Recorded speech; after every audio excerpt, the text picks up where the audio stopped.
फक्र किया करते थे यहाँ कि 2.5 कदम में नाप देंगे इस नवलगढ़ को। पूछना चाहता हूं, बदराना जोड़ की तरफ कभी कदम रखे देखा क्या दोबारा जब शासन बदल गया? मुझे इससे कोई सरोकार नहीं है कि कुछ एक लोग किसी के समर्थक हो सकते हैं, लेकिन मैं केवल किसान का समर्थक हूं और भय रखता हूं केवल आपका, कि आपके मन में यह नहीं हो जाए कि आदमी हमारा अच्छा नहीं है। यह भी कहना चाहता हूं आपकी नवलगढ़ की विधानसभा के सभी लोगों को।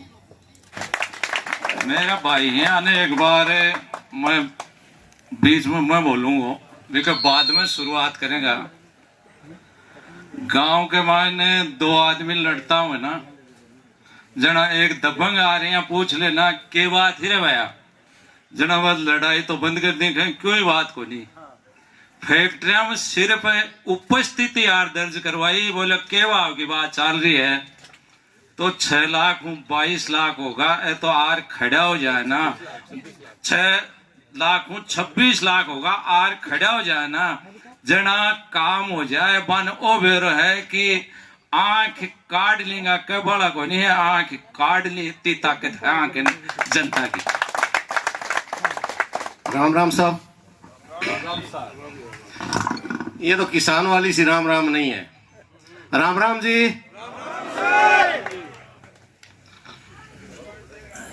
अपने को 4 बातें करनी है,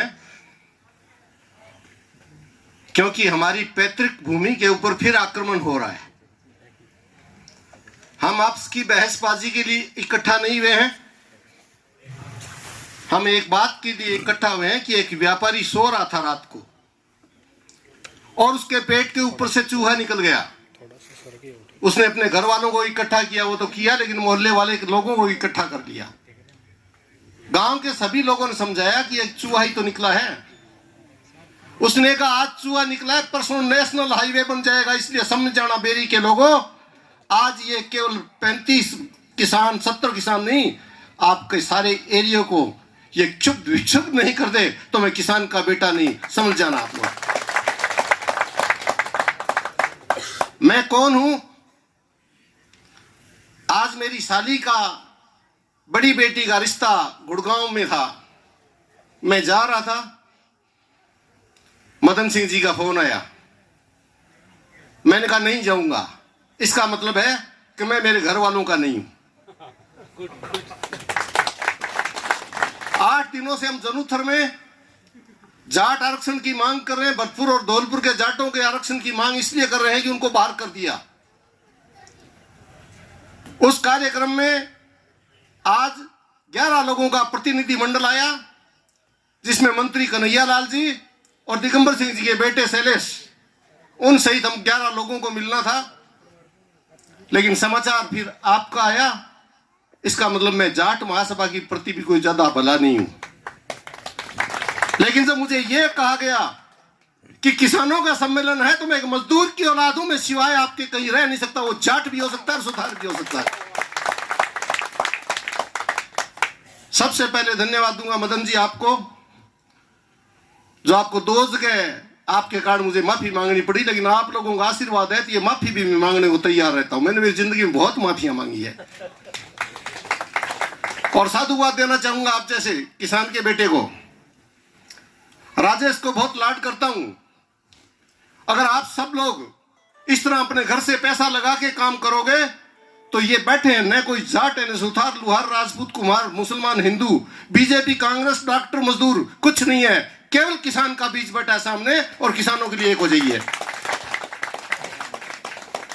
और आप में हमारे में ताकत कितनी है कि मैं सियासत का ऊपर देख के और उसका मंथन और मर्दन करने वाला व्यक्ति नहीं हूं। मैं तो उसके साथ में हूं जिसके साथ में ज्यादती होती है। ये मैं क्यों बताना चाह रहा हूं कि आप और हम इकट्ठा हुए हैं तो क्या हुआ? यहां 6 लाख से 26 लाख, ये ताकत मेरी नहीं, ये यहां के संगठनकर्ता और किसान संघर्ष समिति का इतने संघर्ष का परिणाम था कि आपको 26 लाख रुपया मिला। और एक बात और भी बताऊंगा, जब मैं यहां से आपके आशीर्वाद से सभा करके गया तो कंपनियों में चोरी करना, कंपनियों में किसी का ईमानदार खरीदना, ये व्यापारियों के द्वारा सिखाई हुई एक रणनीति का भाग होता है। और मेरे जो नजदीक के यहाँ के कार्यकर्ता थे, उन लोगों को उन्होंने ये बताया कि हमने पता कर लिया कि गोदारा जी के 27 लाख और 16,000 रुपए लगे हैं। मैं पेड़ के सामने खड़ा हूं, इतने तो मेरे पास थे भी नहीं, लगे भी नहीं। लेकिन मुझे 27 लाख इसलिए कहा गया कि मुझे 54 लाख रुपए ऑफर किया गया। मैंने कहा फिर 54 लाख तो मुझे क्यों देता है? 10-15 किसानों को 10-10 लाख बढ़ा के दे दे, मेरे घर में तो अपने आप ही पैसे आ जाए, खड़ा होकर बाहर निकल जाए। अगर हम हमारी कौम के लिए सच्चे नहीं है तो संघर्षों में कुछ नहीं पड़ा है। इस कार्यक्रम में मेरे सामने संस्थागत व्यक्तित्व बैठे हैं और सबसे ज्यादा भार और सबसे ज्यादा हमारे कार्यक्रम की कामयाबी होगी ना तो ये जो सरपंच साहिबान और गांव में जो पंच बैठे हैं ना, मैं आपको हाथ जोड़ के कहना चाहता हूं, जिस दिन आप पैरों पे खड़े हो जाओगे ये रेलवे लाइन यहां नहीं कहीं और बढ़नी शुरू हो जाएगी। आपके हमारे बीच में रात दिन रहने वाले मेरे छोटे भाई ताराचंद जी, आपके हमारे बीच का आदमी होना चाहिए जो पार्टीवाद नहीं करे, आपकी समस्या के हल के लिए जो रात को 24 घंटे आपके लिए तैयार रहता है। किसान का बेटा भी वही है और सच्चा प्रहरी भी वही है। ऐसे लोग चुन के लेके आइए, हम तन मन धन से ऐसे लोगों के सहयोग के लिए तैयार हैं। मेरे साथ हम दोनों साथ में ट्रेनिंग ली, हम लोग एक थाली में खाना खाया करते थे और चंदगी जी जाजड़िया साहब को हमारा लाड का नाम था चंदगी बोस। हम लोग आपस में मिलके मैच चलाया करते थे। तो एक बार मैच में पैसे थोड़े से खर्चा ज्यादा आ गया तो फिर मेरे को डराने आए थे ये कि पैसे वापस कर लेना, भी वरना मैं प्रैक्टिस शुरू में बिगाड़ दूंगा। ये बात 39 साल पहले की है। ये तकलीफ की बात नहीं है, ये हम लोगों ने अपनापन करके नमक जो साथ में खाया उसकी बात कहना चाहता हूं। और अपनी ताकत की बात ये करना चाहता हूं कि जब हमारे घर की ये गृहिणियां, हमारी माँ बहन बेटियां, और जब हमारी बच्ची इतना दूर से बेटी अगर आके यहाँ डॉक्टर होके अगर आप सहयोग करते हो तो मैं मान के चलता हूं कि आपके खून नाड़ियों में चलता है वो निश्चित रूप से डॉक्टर नहीं, एक किसान का चलता है। ये पीड़ा आपको हमें होनी चाहिए। 4-5 बातें ये कहूंगा। कोई आप में हिंदू नहीं है, कोई मुसलमान नहीं है, कोई जाति विशेष का आदमी नहीं है, कोई भी जाति ऐसी नहीं जो हमारे साथ नहीं है। कोई सियासत का दल हमारा नहीं है, कोई सियासत दल से हमारा कोई विरोध नहीं है, कोई वर्ग अंतर नहीं है। यहां खेल एक ही है कि व्यापारी राज के सिर के ऊपर हाथ रख के और उसके पैर पकड़ के सरकार के द्वारा हमारी जमीनें छीनने की कोशिश करते हैं। तो ये जो कार्यक्रम जो दिख रहा है ना, ये सरकारी कार्यक्रम नहीं है। मैं आपको चेताना चाहता हूं सभी को, ये निजी रेलवे लाइन है। और जैसा बताया चंदगी राम जी साहब ने थोड़ी देर पहले, इन्होंने एक बात बताई कि ये प्राइवेट है। सरकार में और प्राइवेट में बहुत फर्क होता है। सरकार माँ का पेट होता है, सरकार माँ का अंचल होता है, उसको कोई भी चूम के अपना पेट भर सकता है। लेकिन हमारे घर में नौकर है, उसको हम काम का इतना ही पैसा देंगे जितनी हमारी उससे प्रसन्नता होती है। तो यहां नौकर नहीं होना है, यहां मजबूती रखनी है। और आपकी मजबूती ने क्या दिलाया आपको? जो फक्र किया करते थे यहां कि 2.5 कदम में नाप देंगे इस नवलगढ़ को, पूछना चाहता हूं बदराना जोड़ की तरफ कभी कदम रखे देखा गया दोबारा जब शासन बदल गया? मुझे इससे कोई सरोकार नहीं है कि कुछ एक लोग किसी के समर्थक हो सकते हैं, लेकिन मैं केवल किसान का समर्थक हूं और भय रखता हूं केवल आपका कि आपके मन में यह नहीं हो जाए कि आदमी हमारा अच्छा नहीं है। यह भी कहना चाहता हूं आपकी नवलगढ़ की विधानसभा के सभी लोगों को, आपने जो फैसला किया है, हाथ जोड़ के आपको कहना चाहता हूं, आपसे बड़ा कोई नहीं हो सकता। विद्वान कोई कितना भी बड़ा हो, लेकिन रावण का अहंकार नहीं छोड़ा तो आपने भी काम ठीक ही कर दिया। ये आपके जाट और राजपूत की एकता की नहीं, 36 बिरादरियों की एकता की, वोट की, प्रजातंत्र की सबसे बड़ी पहचान है। आप मिले, एक मेरा इसमें सुझाव है। चले गए सहीराम जी साहब, यहां 2 कार्यक्रम बराबर चल रहे हैं। झुंझुनू में शीशराम जी के साथ हम जाया करते थे। शीशराम जी का स्वर्गवास हुए समय हो गया, लेकिन यमुना नदी की बात, यमुना का पानी की बात मैं उस समय भी सुनता था और हम भी कई बार इकट्ठा हुआ करते थे। अगर यमुना की एकता की बात, अगर यमुना के पानी को लाने के संघर्ष की बात, तो ये नवलगढ़ भी तो लिहाजा झुंझुनू में तो है। और हमें इस बात को नहीं करना कि नीम का थाना नहीं जाना, अब जाना वहां जाना, नीम का भी जाना और झुंझुनू में भी जाना, इस नवलगढ़ में भी आना और सीकर वालों को भी बुलाना, क्योंकि जब तक आप में एकता नहीं दिखेगी आपको कोई नहीं स्वीकार करेगा। आप में से कोई एक जना भी कह रहा था कि राजस्व की जमीन है। जमीन सारी राजस्व की होती है। जमीन का नाम राजस्व तब तक रहेगा जब तक उसकी जात बदल के व्यापारिक सड़क रेलवे नहीं बन जाएगी, तब तक वो राजस्व की रहती है। और इसमें ताकीद करने की कोई जरूरत नहीं। लिस्ट आप तो ये कह रहे हो हमें लिस्ट दे दो, लिस्ट तो ये 1-2 दिनों में दुष्ट सारे के सारे अखबार में 25-25 बार देंगे। प्रेम से पढ़ लेना का किसके बाप का नाम है, किसकी बुआ का नाम है उसके अंदर, क्योंकि ये तो देंगे ही देंगे। मैं आपको सही मायने में कहना चाहता हूं कि एक कार्यक्रम हमारा हो रहा है रेलवे लाइन के खिलाफ और एक हम संघर्ष कर रहे हैं यमुना के पानी के लिए।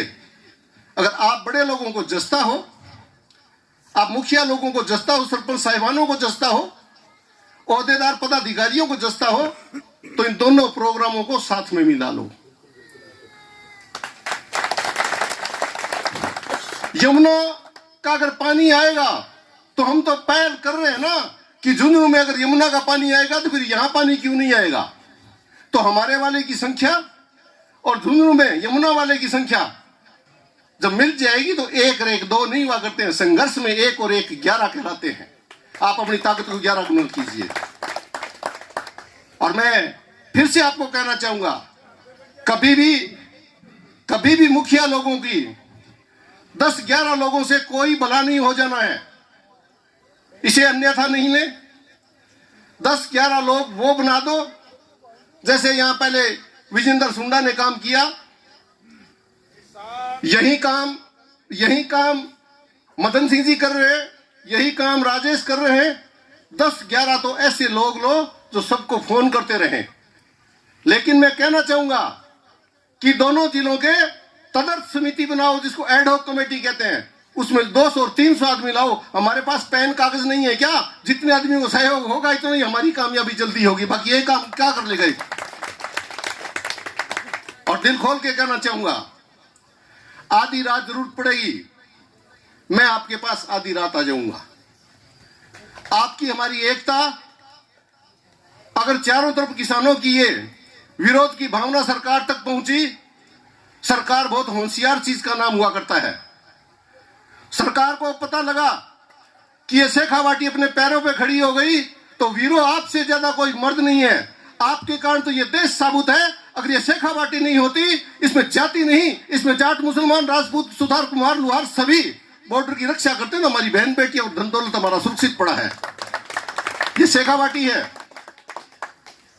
हनुमान जी को कहना पड़ा, लोगों को समझाना पड़ा कि हे पवन पुत्र, तुम्हारे में ताकत है, तुम उड़ने की कोशिश करो। मैं तुम्हें यह कहना चाहता हूं कि आप में ताकत और संबल जो है उसको इकट्ठा करके आप अपने हकों के लिए कीजिए। और यह मत सोचिए कि 70 ही परिवार है। ये 70 से 700 होते हुए कोई देरी नहीं लगाए हैं। ये तो एक बार थर्मामीटर लगा के देखा है कि 99 डिग्री बुखार आया है, 106 पे तो मर ही जाना है ना। अच्छे से काम करें। मदन सिंह जी आप आयोजक हो, मैं इसके कानून का, चंदीराम जी मेरे बहुत अच्छे मित्र भाई हैं और इनकी योग्यता ज्यादा तो नहीं है। मेरे एक नंदलाल जी शर्मा हुआ करते थे, उनके जवाई का क्रशर था दिल्ली अपने जयपुर में बस्सी में मीणों का एरिया बहुत ज्यादा है। पिछले 7 साल से बिजली का कनेक्शन नहीं लगवाने दे रहे थे तो उनका कलेक्टर आपका दोस्त है। मैंने कहा कलेक्टर मेरा दोस्त हो सकता है लेकिन वह एसटीएम चंदगीराम है, वैसा आदमी दूसरा नहीं हो सकता। हम कलेक्टर में भरोसा कम करते हैं, हम तो एसटीएम में भी नहीं करते, हम तो हमारे वाले में करते हैं। मैं इनके पास में गया, इन्होंने 4 दिनों में 29 आदमी गिरफ्तार किए और उस क्रशर को चलते हुए आज साल 24 हो गए। उस क्रशर का नाम ही बदल गए, लोगों ने चंदगीराम कर रखा, आपको ध्यान ही नहीं है अभी तक। मौके पे जिसने कर दिया, जिसने जो शिलालेख लिख दिया वो सदा उसको पढ़ा जाएगा। और आयुर्वेद में हमारे वेदों ने दवाइयों के नाम नहीं लिखे, पुड़ियों के नाम लिखे कि पुड़ी नंबर 3 और पुड़ी नंबर 5 दे दे। वो जब मरा तो उसके साथ ही पुड़ी चली गई, पुड़ी की दवाई तो बताई नहीं इसने, इसलिए लिख देना चाहिए। और हम ये इबादत आज यहाँ खड़े होकर कह रहे हैं, 36 बिरादरियों का समाज है हमारा, व्यापारी कौम का आदमी है, अग्रवाल और जैन भी है, अगर वो खातेदार है तो यहाँ किसान है, इसलिए बिना भेदभाव के हम सारे इकट्ठे हों। और आधी रात, मदन जी आप आधी रात कहते ना, आर्थिक सहायता सदा रखता हूं मैं, जेब में नहीं रखता, उधार लाता हूं, ब्याज नहीं चुकाता, लेकिन आपके सामने कभी भी फैल नहीं होगा, ये मैं आपको कह सकता हूं। जब तक एक घर का रुपया नहीं आएगा तब तक शक्ति नहीं बनेगी। पिछली बार मुझे कहा कि यहां प्रोग्राम अगर आप और बड़ा करा देते तो और पैसे लगा दो, मैंने और लगा देता हूं। क्या कितने लगा देते हो? मैंने 48 लाख रुपए गाड़ी है, 24 लाख ला, तू लेने में 24 लाख आज ही लगा के चला जाता हूं, मेरे को बस बता दे कितने बजे जाएगी। जिन्होंने पा लिया है अपनी मंजिल,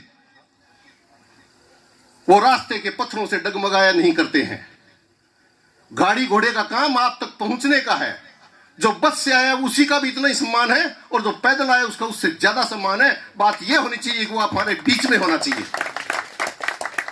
ऐसे कार्यक्रम करें आप। और इन दोनों कार्यक्रमों को एक ही निवेदन है, यमुना के पानी को और हमारी इस रेलवे वाली लाइन को, इसको एक करो ताकि चारों तरफ से हमारी मजबूती दिखने लग जाएगी। और आप हम तो कई बार पढ़ बातवी होते हैं ना, तो बातवी नहीं होते तो पढ़ बातवी भी तो होते ही हैं।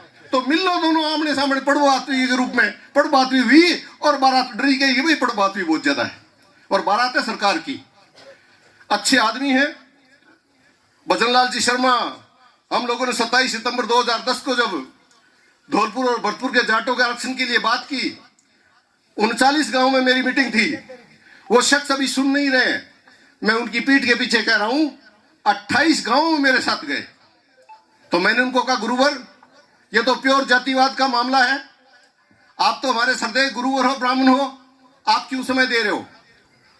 ये भारतीय जनता पार्टी में उसमें छोटे मोटे जिलाधिकारी, आप जिलाध्यक्ष ऐसे थे कोई, इन्होंने एक ही बात कही, आरक्षण कमजोर तबके का है और भरतपुर में कोई ब्राह्मण ना, या तो ससुर जाटनी जाटन आवे सारो, क्यों भरतपुर जाटों का है। और यहाँ का जितना महाराजा सूरजमल भला था, जितनी बावड़ी और पानी की व्यवस्था उन्होंने की, एक उदाहरण उन्होंने मुझे दिया कि भरतपुर की धरा के ऊपर लक्ष्मण मंदिर केवल एक है जो भारत में एक है। ये काम महाराजा सूरजमल ही करते थे, इसलिए हम गुरुवर सारे सारे आपके ऊपर आशीर्वाद रखते हैं और ये भी कहते हैं भगवान करे आपकी कौम खुले। आज मैं जाता तो उनको बात याद कराता, लेकिन मैं मेरे धर्म से नहीं डोलता, क्योंकि उसमें केवल जाट से और इसमें केवल किसान है, इसलिए किसान जाट से भी पहले है। तो मैं, आप लोगों ने मुझे याद किया और मुझे डराने धमकाने की कोशिश की। आपने कहा कि कहां तक आ गए। इन्होंने 12 बजे पूछा कि कहां तक आ गए। मैंने 11:15 बजे से दादिया में बैठा हूं, गुगारा में बैठा हूं, रामगढ़ गांव में बैठा हूं।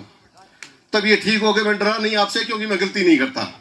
ऐसे कार्यक्रम रखे। सबसे ज्यादा निवेदन करूंगा, एक एक आदमी को जो समय दिया जावे उस समय पे आवे। और हमारी बहन बेटियों को यहां ज्यादा इस संघर्ष में आने की इसलिए जरूरत नहीं है कि आपको तो एक ही माता बहनें हो मेरी, सिर्फ आप तो एक ही बात कह देना कि रोटी नहीं मिलेगी अगर संघर्ष में नहीं जाओगे। सारे के सारे चौधरी आ जाएंगे 2 मिनट की रोटियां आप ही तो देते हो हमें। इनका इलाज करो, आप आराम करो, लट खाने के लिए मजबूत है। चले जाएंगे तो मुआवजा मिल जाएगा, और नहीं मुआवजा मिल जाएगा तो रोते रहेंगे, कोई फर्क नहीं पड़ता। तो मैं धन्यवाद देता हूं, आपने याद किया, बुलाया, साहा मुझे। किसी तरह की कोई 2 शब्दों की मेरे से गलती हो गई हो, और ये जो विशेष कार्यकर्ता है, जो मदन जी, राजेश, विजेंद्र और एक पिछला कार्यकर्ता दिख नहीं रहा है आज, नहीं अनिल तो है, अनिल माता है, एक कार्यकर्ता और है, हाँ प्रताप पुनिया ढूंढना पड़ेगा।